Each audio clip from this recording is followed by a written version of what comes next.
નમસ્કાર ધોરણ 4ના વહાલા વિદ્યાર્થી મિત્રો, આજે આપણે ગુજરાત સરકાર દ્વારા આપવામાં આવેલી સ્વાધ્યાય પોથી જે છે તેનું સંપૂર્ણ સોલ્યુશન જોવાના છે. ભાગ નંબર છે 5, જેમાં ગુજરાતી વિષય કમળજ ચેપ્ટર છે એનું સોલ્યુશન જોશું. જેમાં વિડીયોને સ્ટાર્ટ કરતાં પહેલાં હું તમને એક વાત કહું છું કે આપણા વિડીયોના ડિસ્ક્રિપ્શનમાં એક પ્લેલિસ્ટની લિંક આપેલી છે, તો ત્યાં જઈ અને તમે બીજા બધા જ ભાગના સોલ્યુશન મેળવી શકશો. જેમાં પ્રશ્ન 1 છે, ઉદાહરણ મુજબ શબ્દ બનાવો. ઉદાહરણ આપ્યું છે આપણે સડ, તો કે સડ, સડાટ. તો એવી રીતના પહેલો પ્રશ્ન આપ્યો છે ગળ, તો ગળગળાટ. બીજું છે ગણ, તો ગણગણાટ. ત્રીજું છે જણ, તો જણજણાટ. ચોથું છે ફળ, તો ફળફળાટ.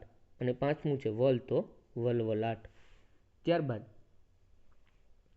પ્રશ્ન નંબર 2 આપ્યું છે, શબ્દ સોરસમાંથી એકમમાં આવેલ શબ્દ શોધો અને ઉદાહરણ મુજબ લખો. તો મેં તમને અહીંયા અંડરલાઈનો કરેલી છે. વિડીયો પોઝ કરી અને તમારે લખી લેવાનું છે. નીચે આપેલું છે ઉદાહરણ આડા, તો આડા અવડા. તો અહીંયા આપ્યું ઊંધા, તો ઊંધા સવડા. ડાળી, તો કે ડાળી ઢૂંઢા. લાંબા, તો કે લાંબા ટૂંકા. વાંકા, તો કે વાંકા છૂકા.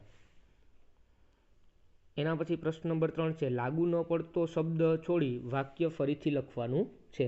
તો જે શબ્દ લાગુ નથી પડતો તેની નીચે ઉપર આવી રીતના અંડરલાઈન કરી દીધી છે અને નીચે મેં આખા વાક્ય તમને લખેલા છે. બરાબર, તમારે જોઈ અને લખી લેવાના છે. ત્યારબાદ પ્રશ્ન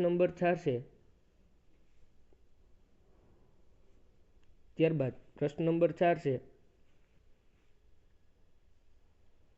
મોટા ભાઈને ખોટું બોલી મૂછમાં. બરાબર, ભેગા થઈ ગયેલા વાક્યને છૂટા પાડવાના છે. તો અહીંયા આપેલા છે, તમે લખી શકો છો.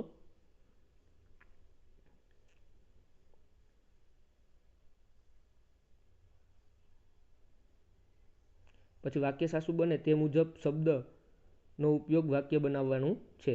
અહીંયા મેં તમને વાક્ય બનાવીને આપેલા છે, તમે વિડીયો પોઝ કરી અને લખી શકશો. ત્યારબાદ પ્રશ્ન નંબર 6 છે, વાક્ય કોણ બોલી શકે તે લખો.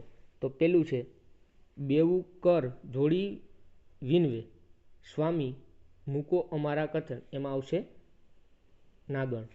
બીજું, શું કરું નાગણ, હાર તારો, શું કરું તારો દરિયો. તો એમાં આવશે કૃષ્ણ. ત્રીજા પ્રશ્નમાં આવશે બાલભટ્ટ. ચોથામાં આવશે કૃષ્ણ અને પાંચમામાં આવશે યશોદા. ત્યારબાદ પ્રશ્ન નંબર 7 છે, કોઠામાં આપેલા ઉદાહરણ મુજબ વાક્ય બનાવીને લખવાના છે. તો અહીંયા એક લખ્યું છે, છક્કીબેન કસરત કરે છે. અહીંયા પાયલ રમતી હતી, ઈશા ફરવા ગઈ હતી, હું જમું છું, ઈશા ફરવા ગઈ છે. છક્કીબેન કાલે કસરત કરશે, પાયલ આવતીકાલે રમશે, હું આવતીકાલે જમીશ. એના પછી કોષમાં યોગ્ય શબ્દ પસંદ કરવાનો છે. તો પહેલામાં છે કેવું અને બીજામાં આવશે કેવા. ત્રીજામાં આવશે કેવા, ચોથામાં આવશે છોકરી, પાંચમામાં પણ છોકરી અને છઠ્ઠામાં આવશે છોકરા. ત્યારબાદ પ્રશ્ન નંબર 9 છે, નીચેના પ્રશ્નોના ઉત્તર લખો. તો તમે વિડીયો પોઝ કરી અને લખી શકશો. અને જો અમારો વિડીયો પસંદ આવે તો વિડીયોને લાઈક કરો, શેર કરો અને સબસ્ક્રાઈબ કરો.